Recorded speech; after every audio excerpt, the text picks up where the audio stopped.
e eu quis trazer essa palavra de Miqueias, capítulo 6. Convido você a ficar de pé. De vez em quando é importante nós ouvirmos uma palavra de Deus profética para a igreja, para a nação. E eu quero trazer essa mensagem de Miqueias, capítulo 6, verso 1 a 10. E o tema será quando Deus acerta as contas com uma nação. Quando Deus acerta as contas com uma nação. Miqueias, por favor, Miqueias, capítulo 6. Ouvi agora o que diz o Senhor. Levanta-te, defende a tua causa perante os montes.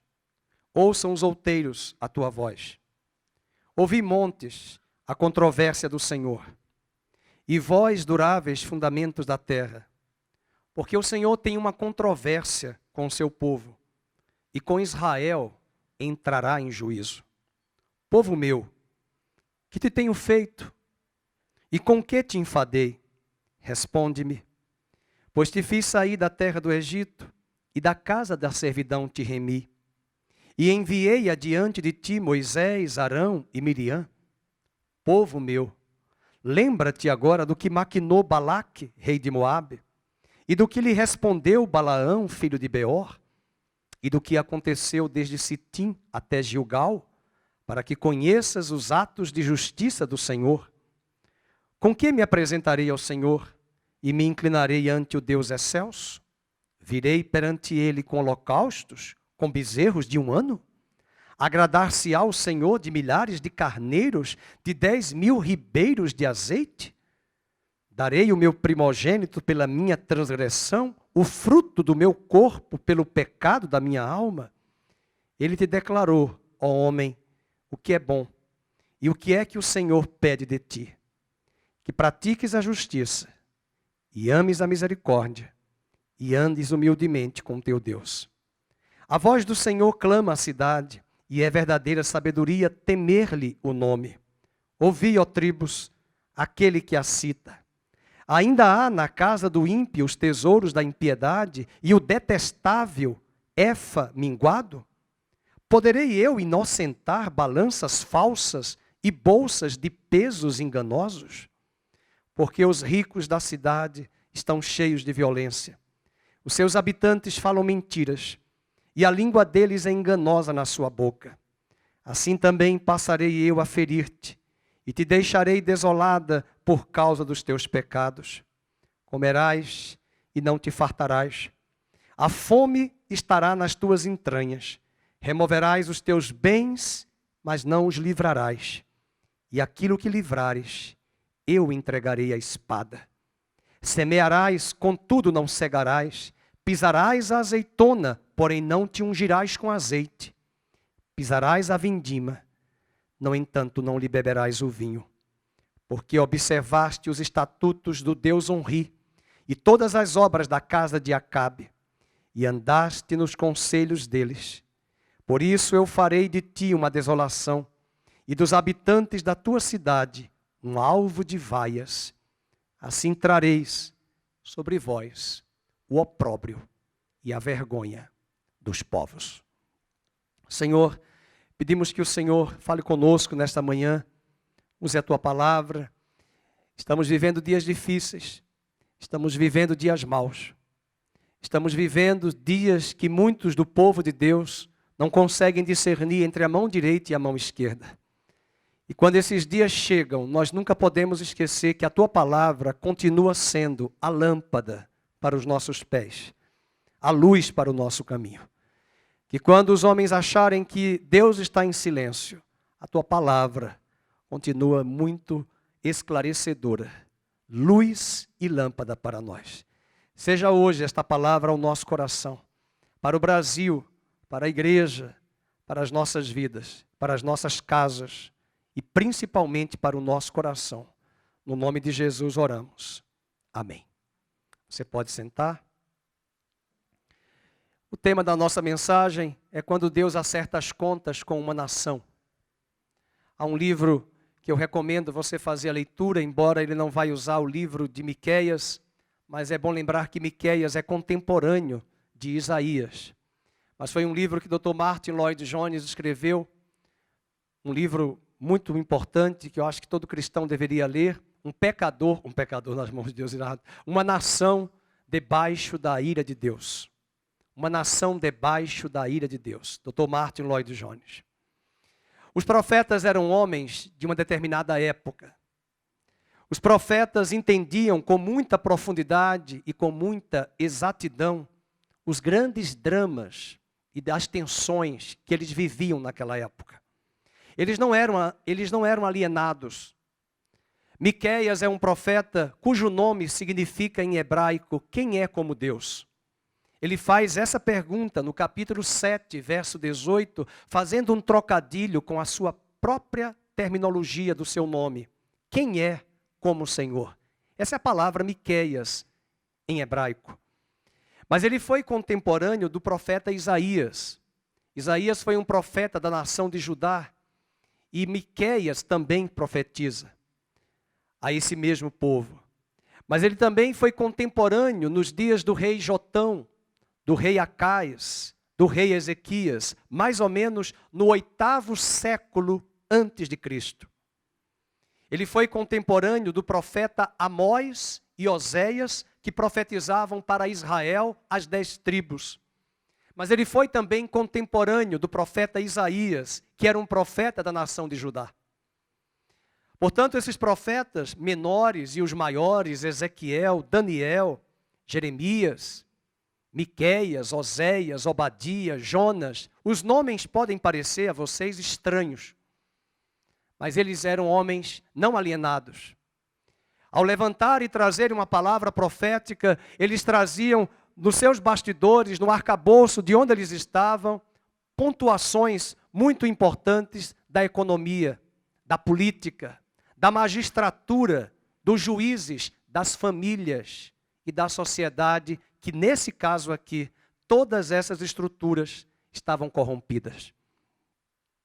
Eles diagnosticaram os problemas das cortes, eles diagnosticaram os problemas dos juízes, eles diagnosticaram os problemas dos governantes, eles diagnosticaram os problemas da família, das coisas ilícitas e erradas que eram feitas nas transações do comércio daquela época.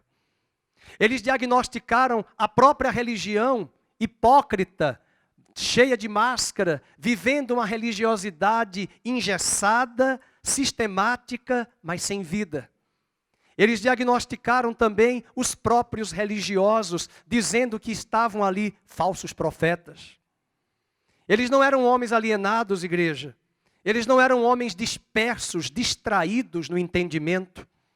E o diagnóstico que possivelmente Miqueias vai fazer nesse livro não é o diagnóstico diferente da nação brasileira.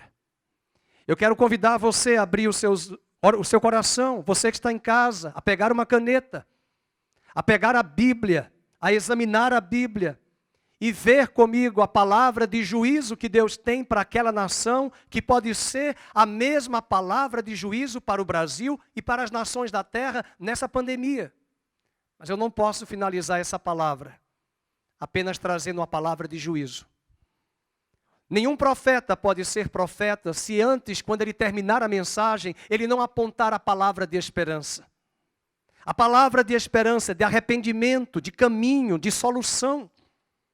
Deus não vai trazer uma palavra dura ao seu povo sem antes terminar essa mensagem com a palavra de esperança. Mas eu convido você a abrir seu coração. Não é uma mensagem que se remete a um fato pretérito, a um fato do passado. É uma mensagem que está no passado, mas que tem paralelos com o presente. E os profetas conseguiam fazer isso. Eles conseguiam apontar o dedo aonde estavam os erros nas estruturas. E eu trago aqui 8 pontos de estruturas que estavam corrompidas pelo pecado, que não diferem dos dias de hoje. Primeiro está no capítulo 2, que seria o aparelhamento do Estado para as práticas do crime. O Estado continua até hoje aparelhado. Partidos políticos que chegaram ao poder se corromperam. para mostrar que o problema do homem é o coração do homem é corrupto, e usaram da estrutura do aparelhamento do Estado para engessar para a prática do mal. Capítulo de número 3, capítulo 2, perdoe-me, vamos ver isso no versículo de número 1. Ai daqueles que no seu leito imaginam a iniquidade, maquinam o mal. À luz da alva o praticam, porque o poder está em suas mãos. Ele está falando do poder. O poder dos magistrados, o poder dos que governam, o poder do legislativo. Esse poder, esses homens que estão no poder, conseguiram aparelhar o Estado. Para quê? Para realizar o mal. Veja o verso número 2, capítulo 2. Se cobiçam campos, os arrebatam. Se casas, as tomam. Assim eles fazem violência a um homem e a sua casa, a uma pessoa e a sua herança. Voltemos para o versículo 1 do capítulo 2, porque o poder está em suas mãos. O problema não é o poder não corrompe. Quem já está corrompida é a natureza humana. E às vezes o poder está ali na Praça dos Três Poderes em Brasília, mas o problema é quem chegou àquele poder. E olhando para o Brasil, e olhando para outros países, esses que chegaram ao poder, muitos deles aparelharam o poder para que respondam apenas aquilo que é mal ser considerado como bem. Outro ponto que ele traz, o profeta Miqueias traz, é uma grande inversão dos valores. Uma grande mudança, a inversão dos valores. Veja no capítulo 3, verso 2. Os que aborreceis o bem e amais o mal, os que aborrecem o bem e amam o mal, e deles arrancais a pele e a carne de cima dos seus ossos. Sabe para quem Deus está falando isso? Para os líderes. Volta para o capítulo 3, verso 1. Ele diz: ouvi agora vós cabeças de Jacó. Quem são os cabeças? São os que estão no legislativo. São os que estão no judiciário. São os que estão no executivo. E o pior, são os que estão nos púlpitos, na liderança da falsa igreja, corrupta, da Babilônia, da corrompida, da prostituta, que é chamada por Deus em Isaías: tu és uma prostituta. Você prostituiu, você corrompeu os valores. Isaías, que é contemporâneo de Miqueias, vai dizer: ai da nação que chama o mal de bem, que chama o bem de mal. O que é que os poderes têm feito neste Brasil? Quando olhamos para outros países da América do Sul, da América Central, quando olhamos para outros países que estão recebendo também, como o Brasil, o juízo de Deus, é bom lembrar que ainda não chegou o juízo severo. É bom lembrar que nós não estamos fazendo apologia à política. Porque o profeta Miqueias não vai colocar o seu dedo indicador apenas para os poderes políticos. Ele vai trazer para a igreja, o povo de Deus que também está corrompido. O versículo 2 do capítulo 3 diz: ai daqueles que aborrecem o bem e amam o mal. E a coisa era tão séria que os próprios poderes que estavam ali acontecendo, hoje nós chamamos, por causa de Montesquieu, da República, desde o Iluminismo, executivo, legislativo e judiciário. Mas a questão não é o nome do poder, é quem está governando. Quem é que faz as leis, quem é que julga e aplica as leis e quem governa. A sociedade tem invertido os valores. Uma coisa é a tolerância ao erro. Outra coisa é a inversão de valores. Aquilo que hoje é repudiado é aplaudido. Aquilo que era vergonhoso é aceito. E eles continuam chamando as trevas de luz e a luz de trevas. O terceiro embate aqui, e o cenário que Miqueias está falando, era um ataque bestial ao povo. Porque a corda continua arrebentando-se para o lado mais fraco. Vá a um supermercado e veja quanto está custando 1 quilo de carne. 1 litro de óleo de soja. Vá para o mercado fazer a feira e veja o que você consegue comprar com R$50 por semana. Isso mostra que esses governantes que aparelharam o Estado não estão nem aí, e principalmente os que legislam e os que julgam. E Deus está irado, a figura aqui é um verdadeiro canibal. Se apropriando do povo pobre, fraco, que paga imposto altíssimo e recebe como consequências a miséria, o opróbrio e a vergonha. O capítulo 3, verso 3, ele vai nos dizer, no capítulo 3, verso 3, diz: o que comeis a carne do meu povo. Esses chefes, governantes, estão comendo a carne do povo de Deus. É uma figura de linguagem. Eles estão pobres, miseráveis. Versículo 3, os que lhes arrancais a pele, lhes esmiuçais os ossos e os repartis como para a panela, como a carne no meio do caldeirão. É uma figura de linguagem. Mas ele está dizendo que o povo pobre está sofrendo.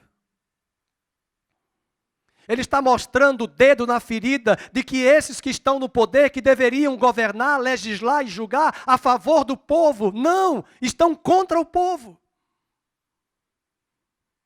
Além disso, um quarto elemento é o poder judiciário que estava vendido ao serviço dos poderosos.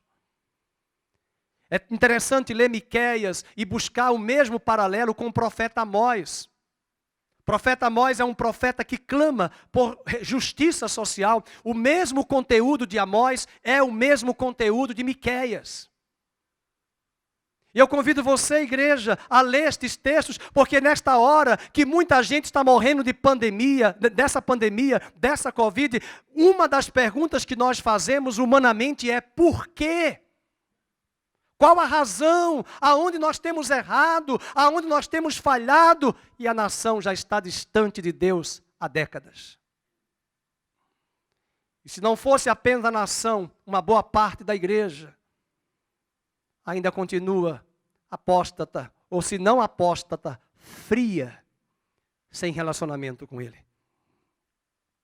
O poder judiciário, no capítulo 3, verso 11, as cortes não estavam mais comprometidas com a justiça, mas estavam comprometidas com o suborno e a corrupção.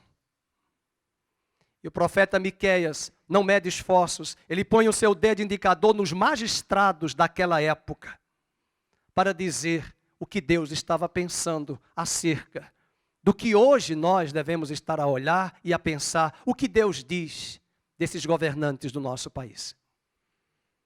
O capítulo número 3, verso 11, diz a palavra, vamos ler: os seus cabeças, está falando dos juízes, leiam, dão as sentenças por suborno, propina. Muitos desses magistrados nem poderiam pegar os processos para julgar, porque têm parentes próximos que têm aliança com aqueles que estão sendo julgados como réu. Isso é um crime contra o direito. Isso sim é uma verdadeira parcialidade. Os seus cabeças dão as sentenças por suborno. E o pior, eu ainda vou chegar aqui, os seus sacerdotes na igreja, na casa de Deus, ensinam por interesse. Só visam o lucro e o cifrão do tio Patinhas. É uma igreja alienada que só busca o mercantilismo, o dinheiro, o poder, a fama, os negócios. E Deus continua dando uma palavra de sentença. O poder judiciário estava vendido ao serviço dos poderosos. E o quinto ponto é que eles são especialistas neste assunto, porque eles se reúnem nas caladas da noite, enquanto nós estamos dormindo, eles votam leis e aprovam leis nas madrugadas. Eles se encontram dos três poderes e de outros poderes econômicos, de outros setores da sociedade, e fazem um conluio. E se eles pensam que ninguém está vendo, mas o Deus que é todo poderoso e juiz da terra e o Rei dos reis está vendo tudo. Tudo está patente aos seus olhos. E o capítulo 7, verso de número 3, diz acerca desse conluio. Acompanhem comigo: as suas mãos estão sobre o mal, e o fazem diligentemente. O príncipe, que é o governante do executivo, exige condenação. O juiz aceita suborno. O grande fala dos maus desejos da sua alma. E leiam a última frase. Olha o conluio. E assim todos eles juntamente urdem a trama. É um jogo de interesses.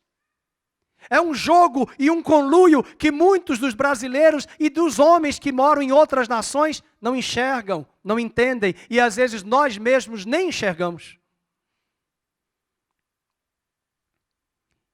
E quando a conta chega, ela chega. E se você olhar esse cenário, isso não é algo. Por isso que você não pode olhar para alguém e achar que tudo está bem só porque ela é próspera materialmente. Os anos que esta nação viveu de prosperidade, ao mesmo tempo, enquanto o dinheiro estava solto no mercado, o assalto ao Estado foi grande.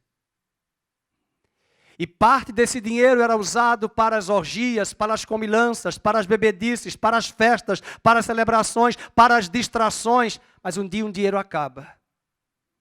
Um dia a conta chega. E um dia o juízo de Deus chega sobre uma nação. Nós estamos enfrentando isto. Além disso, o sexto ponto é que se não bastasse essas instâncias, esses poderes, agora é também a religião do judaísmo estava corrompida. O capítulo de número 3, verso 11, ele vai falar dos profetas, dos falsos pastores, dos falsos profetas. 3:11, ele diz, não tem 3:11. Ah, não, estou em Jonas, não tem 3:11. 3:11, os seus cabeças dão as sentenças por suborno, os seus sacerdotes ensinam por interesse. São pessoas que nem têm chamado. São pessoas que nem ouviram o chamado de Deus. Elas sabem falar, elas têm boa prédica, mas elas não têm um coração moldado e preparado por Deus para o chamado. Elas estão mais evidenciando o lucro.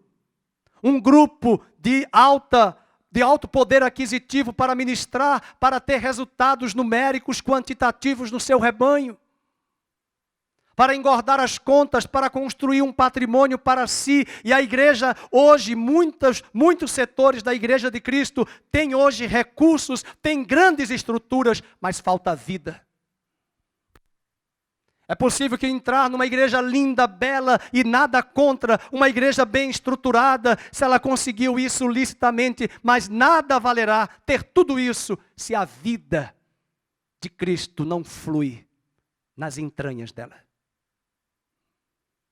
Há uma igreja gloriosa, maravilhosa do ponto de vista material. É a igreja mais bela daquela cidade. Mas os crentes não têm o poder triunfante sobre o pecado, sobre o mundo, sobre a carne, sobre os ditames e os tentáculos do Deus deste século. Nas mentes dos crentes, o mundo está impregnado. E o poder triunfante sobre o pecado, o mundo e a carne prevalece. Não prevalece porque a igreja está fria. Ela está corrompida. São falsos pastores, são falsas igrejas, são falsas doutrinas e o pior, falsa liderança. E tudo que está na mente desses homens, de muitos desses homens, é o lucro, é o poder. E Miqueias 3, verso 6 e verso 7, ele diz, portanto, se vos fará noite sem visão, tereis trevas sem adivinhação, por-se-á o sol sobre os profetas, e sobre eles, os profetas, se enegrecerá o dia, porque esses homens não têm visão. O versículo 7 diz, os videntes se envergonharão, falando dos profetas, e os adivinhadores se confundirão, sim, todos eles cobrirão o seu bigode, porque não há resposta de Deus. E se Deus não dá resposta, é porque o povo está muito alienado dele. A religião estava corrompida, mas como se não bastasse, além da religião, a família estava corrompida.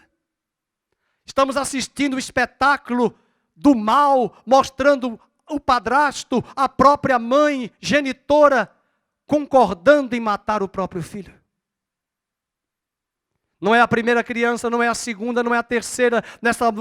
Nesses últimos 10 dias, ontem mesmo veio a falecer uma menina de 6 anos que foi morta, violentada pela própria mãe e a madrasta.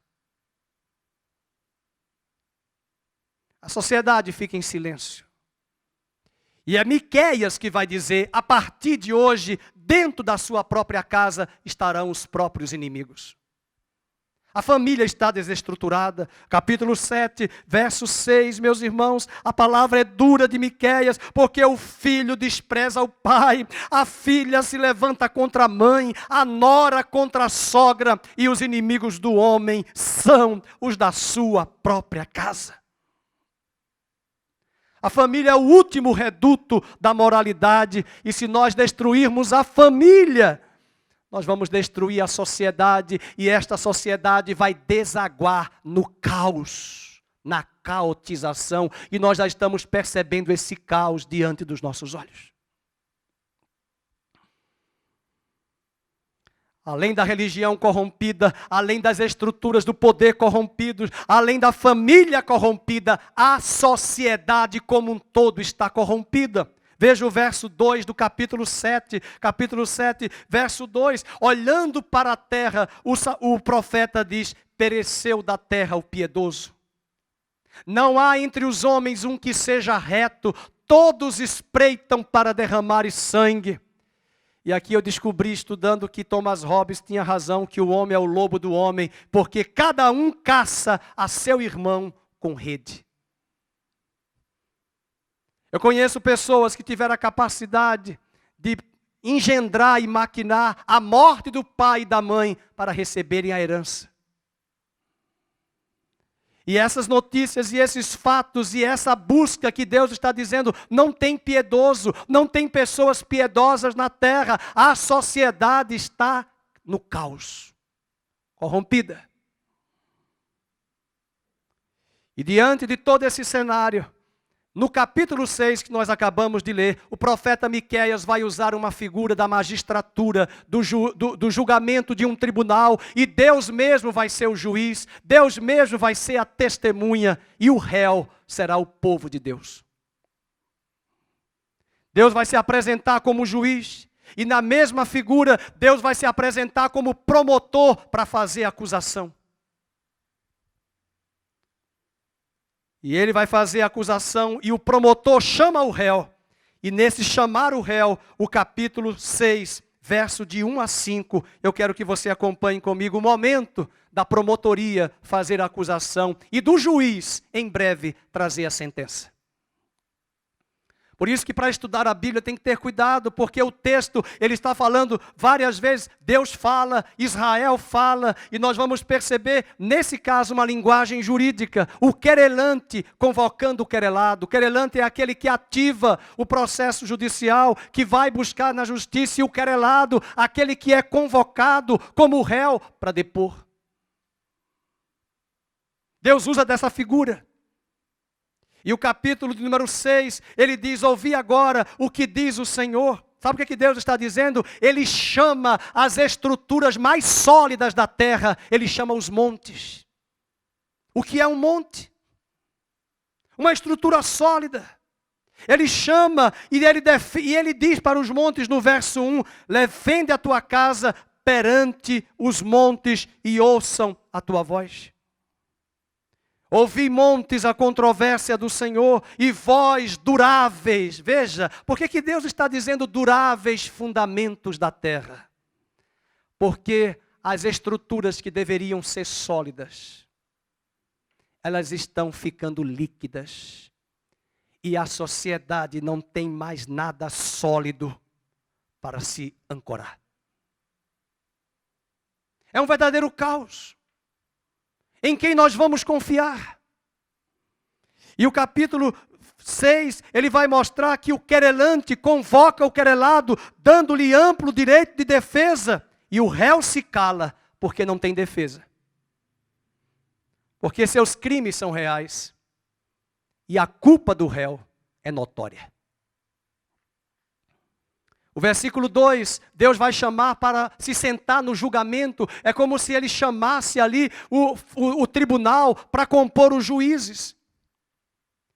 Deus chama para sentar no julgamento os montes.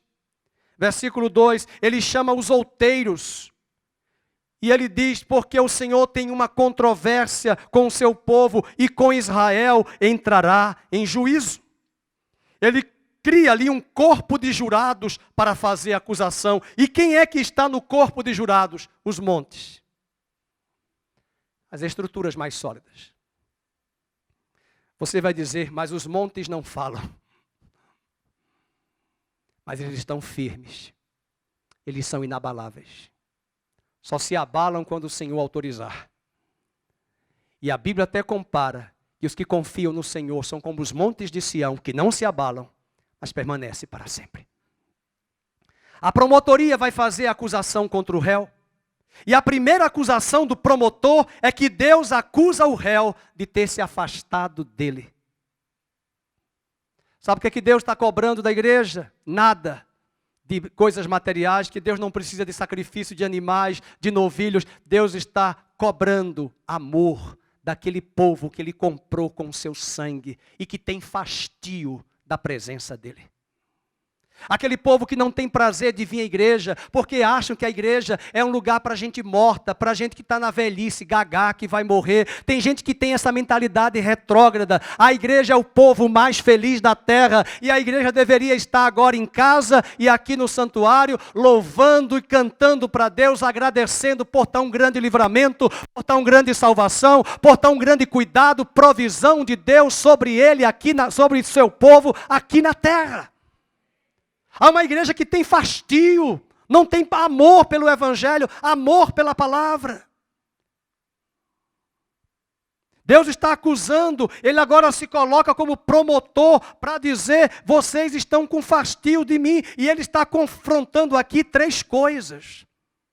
Veja o capítulo 6, ele diz no verso 3, meu povo, o que eu te tenho feito? Onde está a falta de cuidado de Deus que eu te enfadei? Deus está perguntando para o réu, meu povo, o que eu fiz com você que você não quer saber mais de mim? Com que eu te enfadei? Veja o verso 3. E com que te enfadei? Responde-me. O réu continua calado. Alguém já disse que quem cala, consente. A culpa é notória. É triste ver uma igreja apaixonada para assistir voleibol, Copa do Mundo, Olimpíadas. Eu fico impressionado vendo esses jovens. Eu não tenho essa capacidade, é uma coisa que eu admiro. Eu acho que é para cada um no seu quadrado, que maneja bem esses jogos de computador, videogames.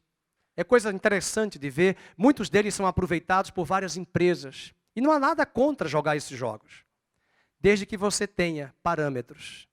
Se eu jogo 12 horas por dia, por que eu não posso dedicar 2 horas para Deus no domingo de manhã? Parece que não há essa mesma drenagem de horas para buscar a Deus. Eles são capazes de estarem conectados com o mundo inteiro, jogando em jogos, em Olimpíadas de jogos eletrônicos, a nível internacional. São horas, alguns chegam até 14, 18 horas por dia. Muitos deles são crentes. Muitos deles são filhos de Deus. E nós não temos esse desejo, esse coração desejoso de estar ali trabalhando. Eu não sei você, mas eu sou assim. Aonde eu estou, às vezes, bate aquele ritmo no meu coração. Desejo de chegar em casa, pegar a minha Bíblia, de louvar, de cantar, de adorar. Não importa onde nós estamos, porque Deus é Espírito, Deus não está mais preso a prédios. Nós podemos adorá-lo em Espírito e em verdade, não importa o lugar. E esse coração tem que estar fervoroso, alimentando esse amor para com Ele. O réu se cala. A promotoria vai acusar o réu e ele começa a dizer, o promotor começa a dizer, e o promotor é Deus, dizendo, eu te tirei do Egito. Eu te tirei da escravidão. Veja o capítulo 6, verso número 4. Pois eu te fiz sair da terra do Egito, da casa da servidão, eu te remi. Sabe o que Deus está dizendo? Eu te resgatei. Eu te libertei. Você se esqueceu de onde eu tirei você? Você se esqueceu? Eu não tirei apenas você das drogas, eu não tirei apenas você do caos, da bebida, eu te tirei também dessa tristeza, dessa depressão, dessa crise existencial, desse buraco onde o pecado te colocou. Eu te levantei e te levantei para ser coluna na minha casa, diz o Senhor, uma nação santa, um povo eleito, um povo que é propriedade minha. Eu te chamei, eu te separei. E por que você tem manifestado esse fastio? Por que para as coisas de Deus tudo é muito arrastado, tudo é muito difícil? Sabe por que Deus está permitindo essa pandemia? Para cutucar a igreja. Para ver se no meio desses apertos, no meio dessas crises, nós possamos nos voltar para Ele, independente da situação, porque nós vamos viver com Ele na saúde, na adversidade, na alegria e na tristeza. Nós não vamos buscá-lo apenas quando a conta estiver bem boa. Nós não vamos buscá-lo apenas quando gozarmos de saúde. Nós vamos buscá-lo em todo o tempo e até na nossa velhice podemos viver os nossos melhores dias. A promotoria vai acusar o réu, porque também o réu vai desprezar a liderança que Deus levantou. Deus começa a fazer uma retrospectiva. Eu estou no 8º século antes de Cristo, mas ele começa a voltar lá para a época de Moisés, e ele diz, eu tirei vocês do Egito, e eu dei a vocês uma liderança boa. Eu dei a vocês Moisés, Miriam e Arão. Aí eu lembrei, depois que Miriam e Arão se consertaram, porque eles aprontaram também. E diz o capítulo 6, vamos ler no versículo número 4. Eu enviei adiante de ti Moisés, Arão e Miriam. Sabe o que Deus está dizendo? Eu levantei pastores.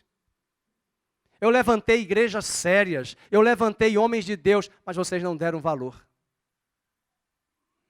Eu levantei pastores segundo o meu coração, mas vocês não deram valor. Igreja, Brasil, pode ser tarde, quando amanhã você tentar acordar e buscar essas igrejas e essas colunas, poderá ser que eles já tenham partido. Alguns acham que a gente só aprende com a internet, ouvindo pregações na internet. A gente aprende a ouvir o Evangelho e a viver o Evangelho congregando. Porque nós precisamos uns dos outros para sermos corrigidos. Eu fico muito triste porque eu acompanho muitas pessoas há muitos anos. Eu não tenho um poder para persuadir as pessoas na minha força. Mas eu tenho ouvido de muita gente que depois que se voltaram para Deus, depois de 20 anos, 30 anos, elas chegaram a uma conclusão. Eu perdi muito tempo. Existem coisas, igrejas, que não virão por osmose. Não existe unção de óleo para transferir conhecimento, bagagem, experiências da noite para o dia. É preciso caminhar. A igreja é chamada de um povo peregrino. E eu e você precisamos caminhar e enfrentar essas tempestades. Mas a grande tristeza é que nesse capítulo a promotoria acusa o réu e diz, eu dei Moisés, eu dei Miriam, eu dei Arão, vocês rejeitaram. Tem muitos líderes bons neste Brasil. Tem muitas igrejas que a mídia não sabe, que o YouTube não conhece, que o Instagram não conhece, que Facebook não conhecem. Mas que os anjos de Deus e Deus conhece. Pode não ser a igreja que você está idealizando, mas tem muita igreja séria nos recantos e cantos deste Brasil. E quem procura acha, e quem busca encontra, e quem bate ser-lhe-á aberta. Que igreja você quer? Que grupo você quer? Que congregação você quer? E é bom verificar que muitas das igrejas sérias, muitas vezes elas não vão crescer, como algumas exponencialmente crescem. Porque quando o evangelho começar a ser pregado com profundidade, muitos não quererão. Porque o evangelho vai exigir de nós a renúncia, a morte. Embora a igreja primitiva crescia, embora a igreja primitiva também crescia, mas havia juízos, julgamentos de Deus e disciplina. Mas eu tenho a certeza que Deus vai levantar um povo ainda entre as nações, no meio dessa pandemia, que vai se voltar para Ele. Pessoas que nunca foram igreja, mas que se tornarão igreja. E mostrarão para muitos que vão chegar às igrejas agora, essas pessoas que vão chegar, vão mostrar para muitas pessoas que elas vão responder a Deus. Muito melhor do que muita gente que já tem 30, 40 e 50 e demonstra um fastio de Deus. Capítulo número 6, ele vai trazer ainda uma outra acusação. Deus, a promotoria, acusa o réu de não valorizar as bênçãos. Veja o verso 5, povo meu, lembra-te agora do que maquinou Balaque, rei de Moabe, e do que lhe respondeu Balaão. Ele está fazendo a retrospectiva de quando Balaão foi contratado por Balaque para amaldiçoar o povo de Deus, mas não conseguiu amaldiçoar, porque Deus transformou a maldição em bênção. E Deus está dizendo, quando os homens tentaram destruir você, eu intervi e eu transformei em bênção, e eu os guardei, e eu os poupei, e vocês estão com fastio de mim. Vocês se esqueceram o que eu fiz no passado? A promotoria está acusando, e Deus está dizendo, vocês me abandonaram. E a promotoria, Deus agora está acusando o réu de não valorizar as bênçãos da providência dele. Eu tenho certeza que nessa pandemia Deus está provendo para você. Deus está suprindo. Com certeza não está vindo caviar, nem precisa, eu não gosto de caviar. Mas está vindo necessário, o básico, o fundamental para você caminhar. Não reclame, esteja satisfeito. Paulo diz, tendo o que comer e o que vestir, estejais satisfeitos. Olhai para as aves dos céus, disse Jesus, para os lírios do campo, nem mesmo Salomão conseguiu fazer uma beleza tão grande como esta no seu palácio. Eu, porém, o Senhor, vosso Pai, quanto mais o vosso Pai do céu, não vos dará. Se Ele alimenta as aves, Ele é capaz de alimentar você e cuidar de você. O capítulo de número 6, verso 5, ele vai dizer, no finalzinho do versículo, e do que aconteceu desde Sitim até Gilgal, para que conheça os atos de justiça do Senhor. Estavam rejeitando a provisão de Deus na vida deles. Mas agora, diante de todas essas acusações, de todas essas rejeições do povo, do réu para com Deus, a defesa vai começar a falar, o réu vai começar a falar, e 3 coisas vão ser destacadas na fala do réu. E veja que ironia o que o réu vai dizer. O verso 6 diz assim, com que me apresentarei? Se você chegar aqui, o capítulo 6, até o verso 5, é Deus quem está falando. Tem que entender a Bíblia, tem que entender português. Chegou no verso 6, já não é mais Deus, é o povo falando. Não vai haver esse enunciado, mas você tem que perceber no texto. E agora é o povo que fala. É como se o réu estivesse falando diante da promotoria e diante do juiz. Aí o réu diz assim, com que me apresentarei ao Senhor e me inclinarei ante o Deus excelso? Virei perante ele com holocaustos, com bezerros de 1 ano. Sabe o que o povo está querendo dizer? Mas eu chego a Deus diante dele com um rito sagrado. Eu tenho um rito, um ritual. Eu trago os animais. Só que rito sagrado, sem santidade, não agrada a Deus. Eu fico a pensar quantas pessoas levavam carneiros, novilhos. E o sacerdote ali fazia o sacrifício, mas Deus não aceitava o sacrifício.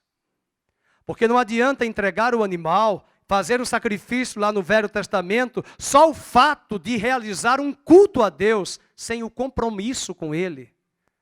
Isso não traz santidade e comunhão com Deus.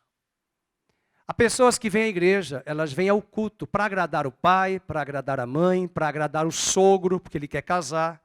A sogra, ela quer casar, aí vem para agradar. Ela vem como um ponto de encontro, e não é só jovem adolescente que faz isso, alguns jovens, alguns. É gente adulta. Eu já vi pessoas que vieram perguntar a mim, pastor, tem alguém na minha faixa etária, lá na igreja assim? Tem um partido bom? Eu tenho vontade de perguntar, qual a sua idade, Zé Mané? 60? 70? Sabe quem vai acrescentar isso na sua vida? Deus. A Bíblia diz que quem acha uma esposa, acha um favor do Senhor. É Deus que acrescenta. Se buscardes o reino de Deus e a sua justiça, as demais coisas vos serão acrescentadas. Isso mostra o fastio. Outro ponto que o réu vai falar, a defesa vai falar, está no verso 7. É a ostentação religiosa que sem santidade ela é nula. Então não adianta ter ostentação, uma cara de piedade.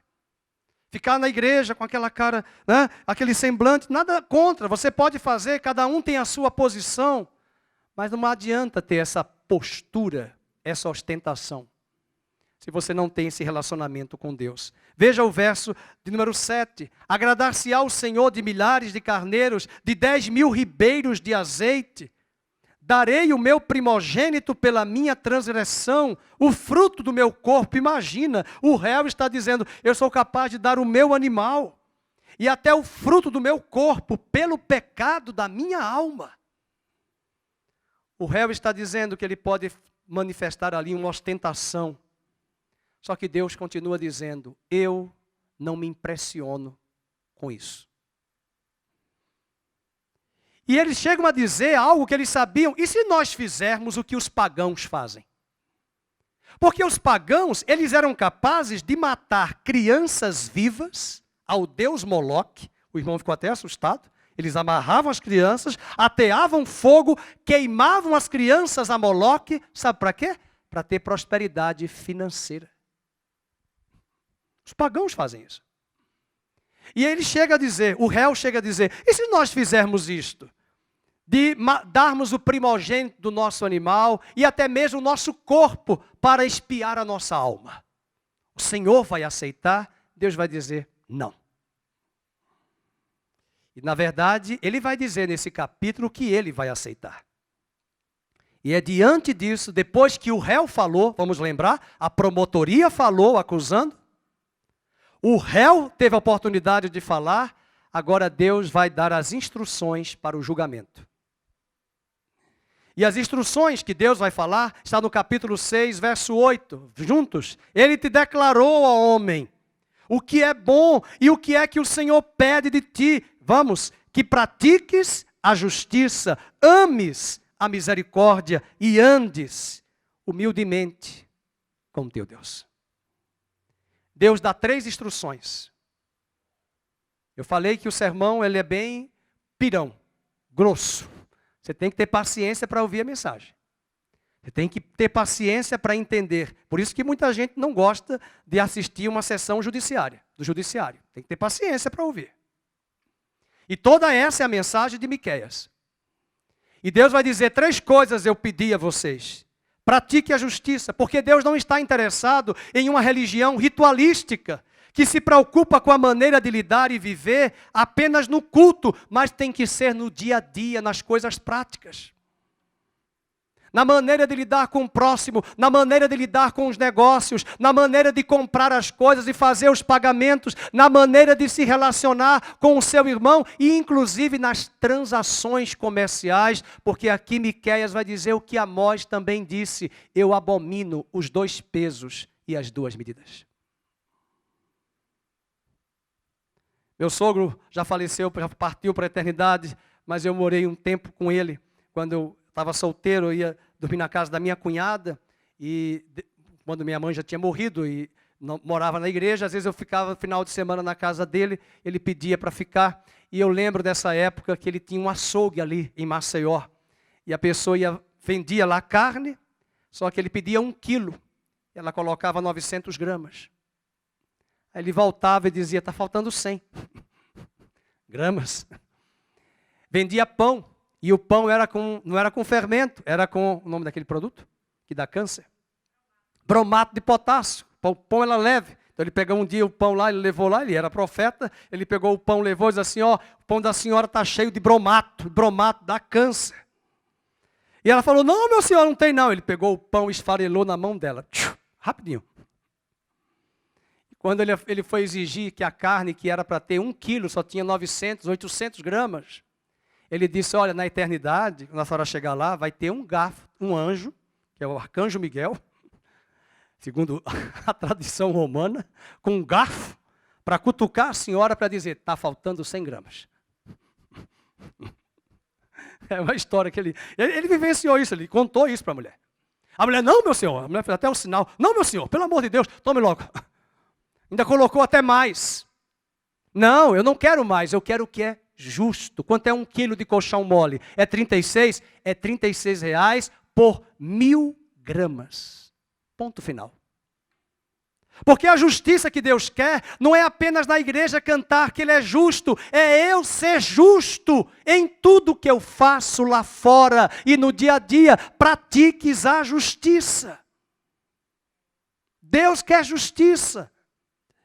Outro pedido que ele faz e outra instrução, que ames a misericórdia. Deus quer além da justiça a misericórdia, porque mesmo, meus irmãos, que o homem tenha caído, tem pessoas da igreja que caíram, que se desviaram, nós não podemos pegar essas pessoas e trucidá-las, e pisá-las e desprezá-las. Nós temos que trazer e cuidar delas. Qual é o exército que vai destruir e esmagar e colocar para fora o soldado ferido?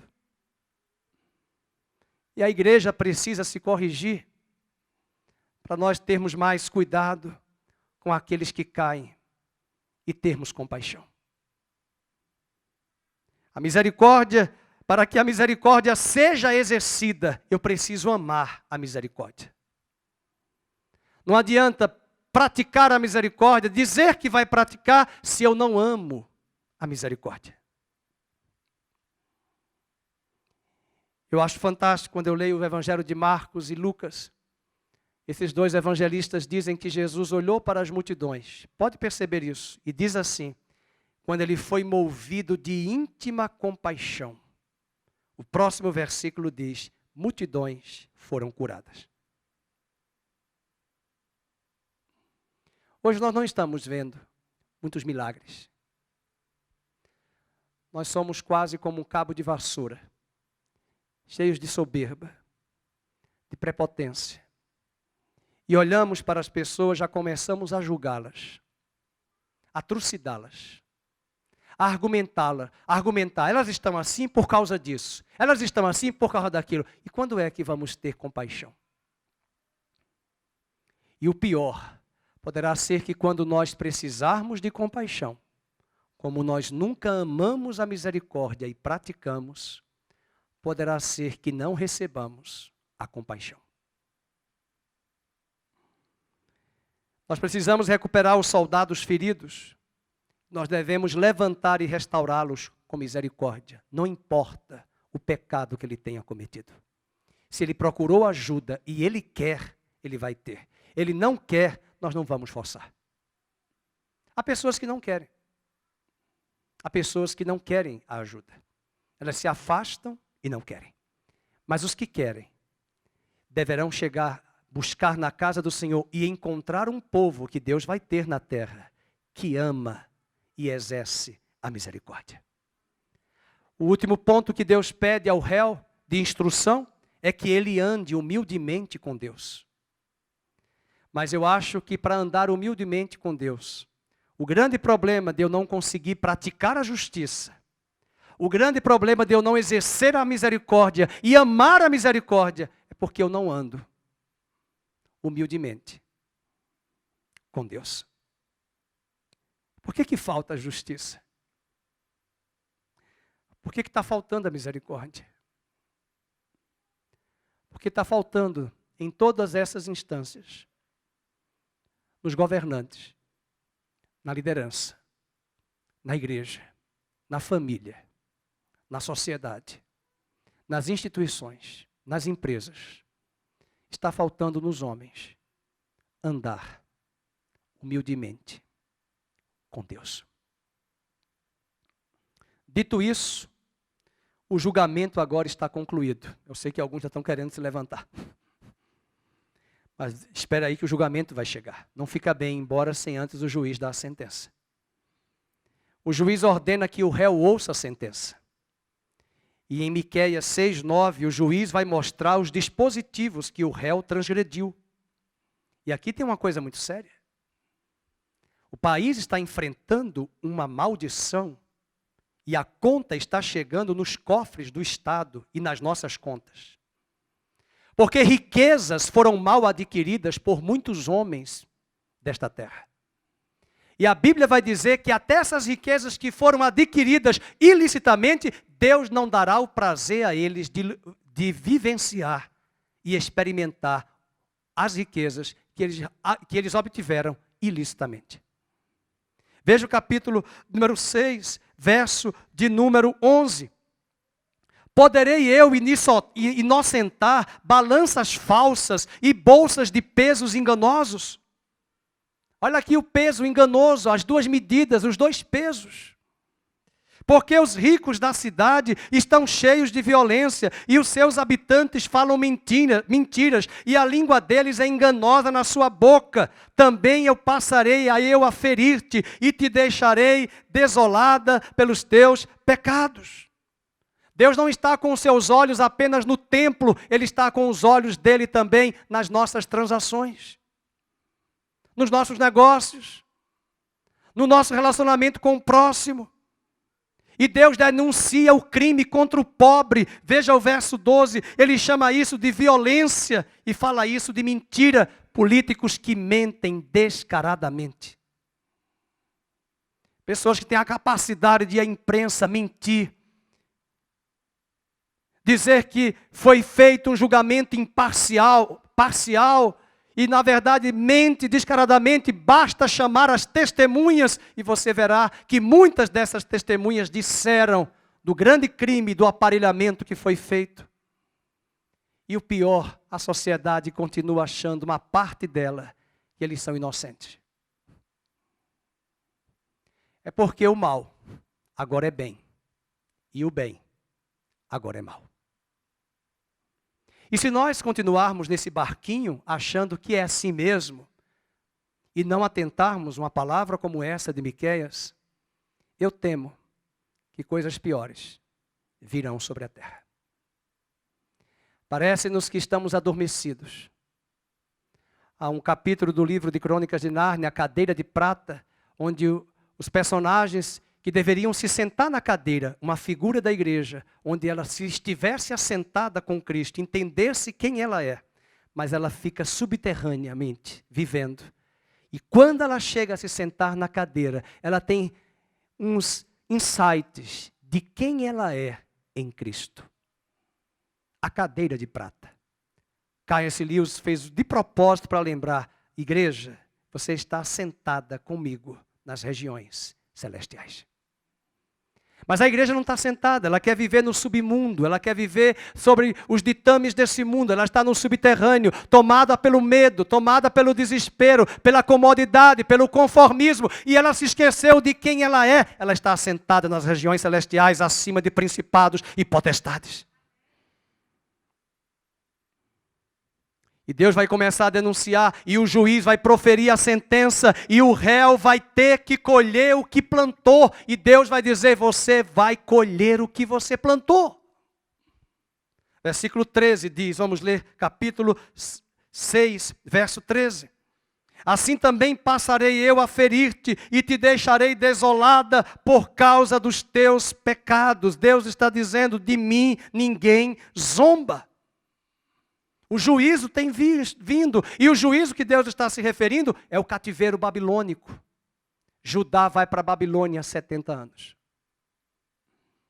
O réu vai proferir a sentença, e o juiz vai proferir a sentença, e o réu vai experimentar uma insatisfação crônica. Sabe o que é você ter bens, sabe o que é você ter tudo ao seu redor, mas você ter um vazio e uma insatisfação que nunca se sacia. porque Deus vai dizer no mesmo capítulo, vocês terão, mas vocês não saciarão. Vocês plantarão azeitona, mas vocês não terão azeite. Vocês plantarão o trigo, mas vocês não terão a farinha. Vocês vão plantar a uva, mas vocês não vão ter o vinho, o mosto, porque eu vou privar vocês do gozo. Capítulo 6, verso número 14, ele diz, comerás, leiam, e não te fartarás, a fome estará nas tuas entranhas, removerás os teus bens, mas não os livrarás, e aquilo que livrares, eu entregarei a espada. Verso 15, vamos ler, semearás, contudo, não cegarás, pisarás a azeitona, porém não te ungirás com azeite, pisarás a vindima, no entanto, não lhe beberás o vinho.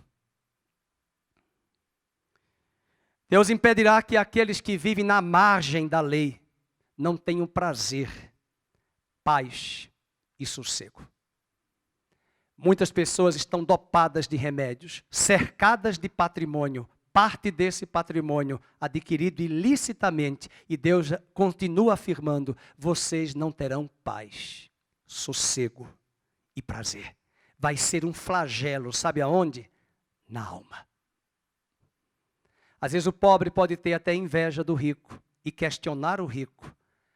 Veja, ele faz tudo isso e prospera, mas o pobre não sabe também que esse rico, dependendo do rico, porque nem todo rico adquiriu ilicitamente, mas adquiriu com trabalho. Mas muitos deles, apesar de estarem cercados dessas bonanças desta terra e materialmente falando, eles estão vivendo um flagelo constante na alma.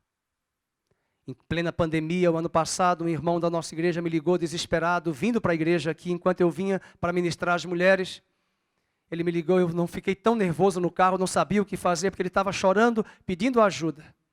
Porque um amigo seu, que tem lucro, que tem riquezas, que tinha bens, desesperado, recursos do investimento, mas sem poder fazer a empresa trabalhar, lucrar naquele momento, mesmo tendo recursos, no desespero, levantou o macaco, o carro, o pneu, um carro possante, e colocou-se abaixo do pneu, e soltou o macaco, e teve a sua cabeça esmagada. Era uma pessoa que tinha recursos, mas não tinha paz, sossego e prazer.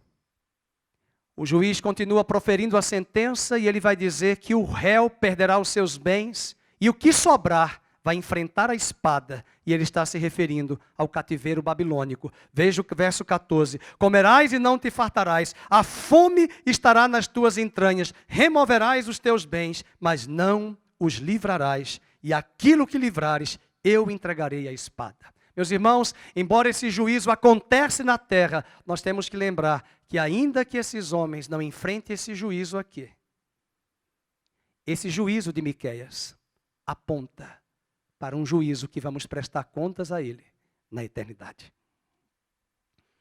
Mas como eu disse no início, o juiz vai proferir a sentença e até os investimentos que esse povo vai fazer, esses homens que enriquecem ilicitamente, os investimentos serão frustrados. Veja o verso 15, nós já lemos. Eles vão semear, eles vão plantar, mas eles não vão colher. Pessoas que fizeram inúmeros investimentos, mas não estão conseguindo lucrar, porque Deus mesmo vai privá-los desse lucro, em função do juízo de Deus. Mas como eu falava no início da mensagem, e aqui eu quero concluir, Miqueias vai trazer 3 promessas para nós.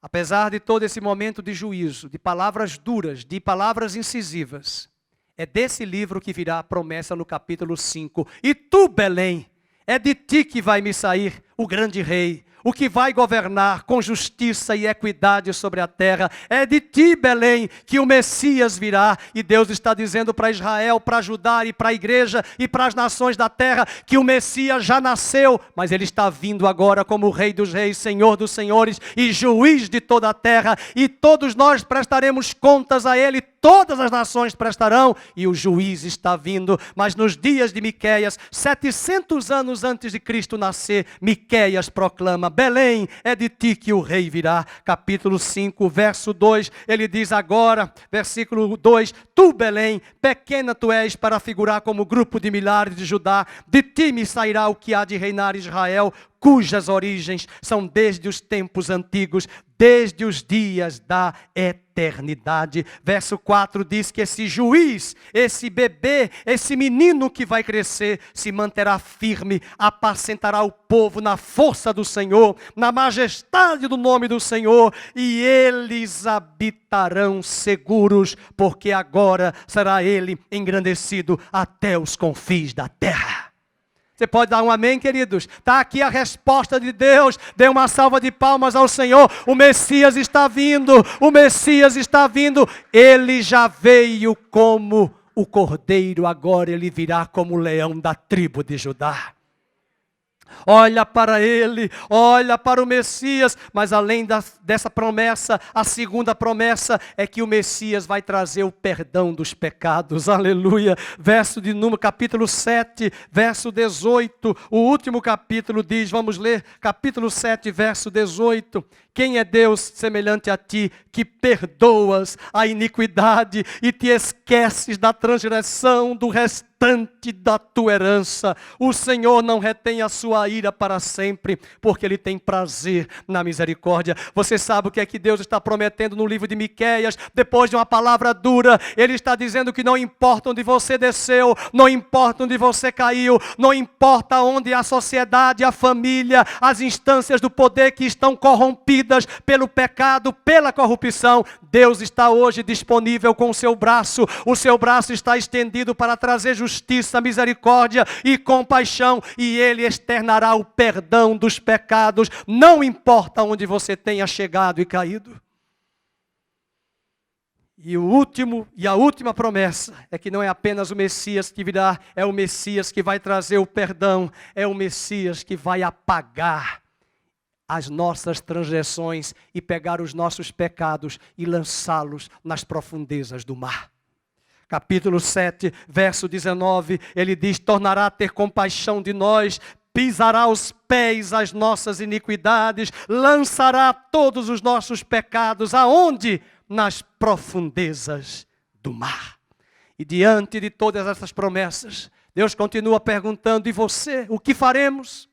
O que faremos diante de uma sociedade corrompida, de uma família destruída, de um poder corrompido em todas as instâncias, de todas as instituições que deveriam ser sólidas, que estão corrompidas? O que vamos fazer? O que vamos fazer é Miqueias 7:7. E eu convido você a ficar de pé. Você vai ler esse versículo em voz alta, você que está em casa. O que é que o Brasil vai fazer? O que é que Brasília deveria fazer? O que é que os brasileiros deveriam fazer?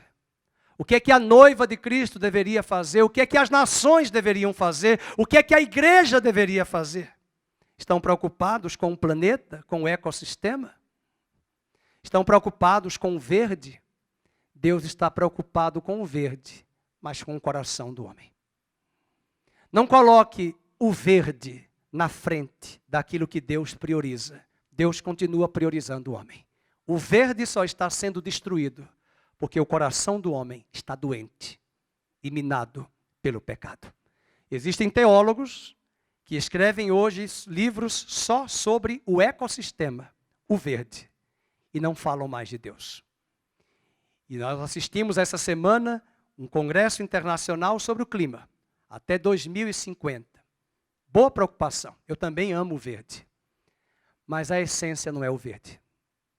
A essência é que esta sociedade caótica, corrompida, está prestes a receber a conta que vai chegar no boleto que Deus está mandando. E o que nós podemos fazer está em Miqueias 7:7. Vamos ler juntos? Eu, porém, olharei para o Senhor, esperarei no Deus da minha salvação, e o meu Deus me ouvirá. Eu, porém, olharei para o Senhor, vamos? Esperarei no Deus da minha salvação, o meu Deus me ouvirá. Ouve a sua cabeça. Vamos pedir a Deus perdão pelos nossos pecados, vamos orar. Pai querido, nós te pedimos perdão. Esses pecados também são nossos.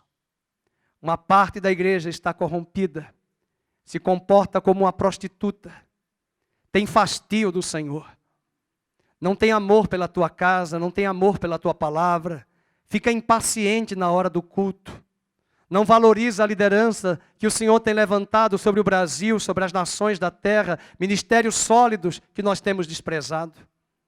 Desprezamos a palavra escrita, temos endurecido o nosso coração, nossa mente tem sido moldada, impregnada por estas coisas desse mundo. Uma sociedade totalmente doente, caótica.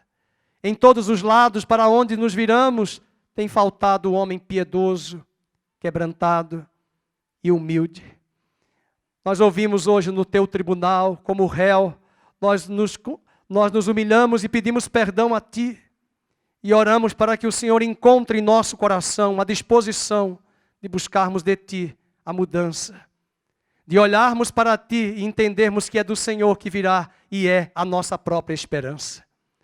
Por isso oramos para que o Senhor corrija-nos como igreja, mas também esteja corrigindo a nação brasileira e as nações da terra nesses dias tão difíceis. Que o Senhor fortaleça o teu povo para que eles tenham estrutura para caminhar e perseverar nesses dias maus. Para que quando as crises existenciais chegarem e as perguntas chegarem em nossas mentes, nós possamos lembrar de Miqueias e dizermos juntos: eu olharei para o Senhor e esperarei no meu Deus, da minha salvação, o meu Deus me ouvirá.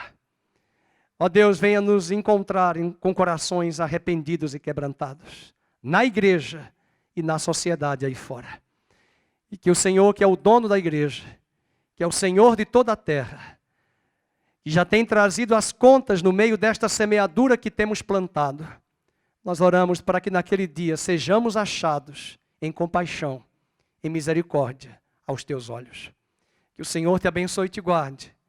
Que o Senhor faça resplandecer o seu rosto sobre ti. Que o Senhor tenha misericórdia de ti. Que o Senhor sobre ti levante a luz do seu rosto e te dê a paz. No nome de Jesus. Amém.